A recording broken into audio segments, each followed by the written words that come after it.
नमस्कार। क्या आप जानते हैं कि भगवान को लहसुन और प्याज का भोग क्यों नहीं लगाना चाहिए? लहसुन प्याज से बने भोजन का प्रयोग हमें भगवान की भक्ति में क्यों नहीं करना चाहिए, भोग में क्यों नहीं करना चाहिए? तो चलिए, ये कथा है समुद्र मंथन के दौरान की। जब समुद्र से अमृत भरा हुआ कलश निकला था तो वो देवताओं में और दानवों में बंटना था, लेकिन वो देवताओं में बटा। भगवान नारायण ने मोहिनी रूप धारण किया और वो देवताओं को पिलाना शुरू किया। सभी राक्षस मोहिनी रूप में इतना खो गए कि उन्हें ध्यान ही नहीं रहा कि वो देवताओं में बट रहा है। लेकिन उनमें से एक राक्षस स्वयं भानु, जिसे ऐसा लगा कि हमारे साथ छल हो रहा है, तो उसने क्या किया कि देवताओं का रूप धारण किया और चंद्रदेव और सूर्य देव के बीच में आकर बैठ गए। जैसे ही अमृत बट रहा था तो वो गलती से उन्होंने भी पी लिया। तभी सूर्यदेव और चंद्रदेव को लगा कि ये कोई देवता नहीं है, कोई राक्षस है। तो जैसे ही भगवान ने ये सुना तो वो अपने विष्णु रूप में प्रकट हुए और वहाँ उसकी सर से धड़ अलग कर दी। कहानी यहीं पर ख़त्म नहीं होती है।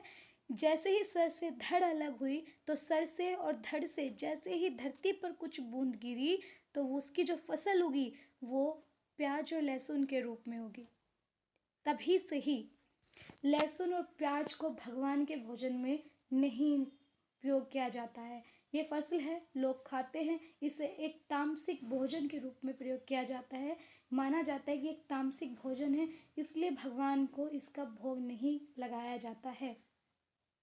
लेकिन आपसे मैं एक सवाल पूछती हूँ कि लोग ऐसा क्यों करते हैं कि आज खा रहे हैं, शुरू करेंगे, कल से नहीं खाएंगे, परसों से नहीं खाएंगे, या फिर मंगलवार को नहीं खाना है, शनिवार को नहीं खाना है, बृहस्पतिवार को नहीं खाना है, और दिन खा सकते हैं। नहीं, आपको एक नियम चाहिए कि हम आज से नहीं खाएंगे, आज से सिर्फ हम सात्विक भोजन, शुद्ध भोजन करेंगे।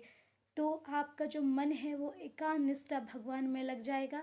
अदरवाइज जो आपका मन जैसा कहते हैं ना, जैसा खाना वैसा ही हमारी बुद्धि हो जाती है, जैसा भोजन होता है वैसे ही हमारी बुद्धि हो जाती है। तो भजन कहाँ से आप करेंगे, जैसे क्योंकि आपकी बुद्धि ही तामसिक प्रवृत्ति की हो जाएगी। तो मैं आपसे निवेदन करती हूँ कि यदि आपको अपने आप को भगवान में समर्पित करना है तो कुछ अपने नियम भी बदलिए, अपने आप को भी बदलिए। सिर्फ भोजन से ही बदलने से कुछ नहीं होगा, अपना व्यवहार भी बदलिए। खुद को देखिए कि आपके आसपास में कैसा हो रहा है। बदलने की आवश्यकता तो है। राधे राधे।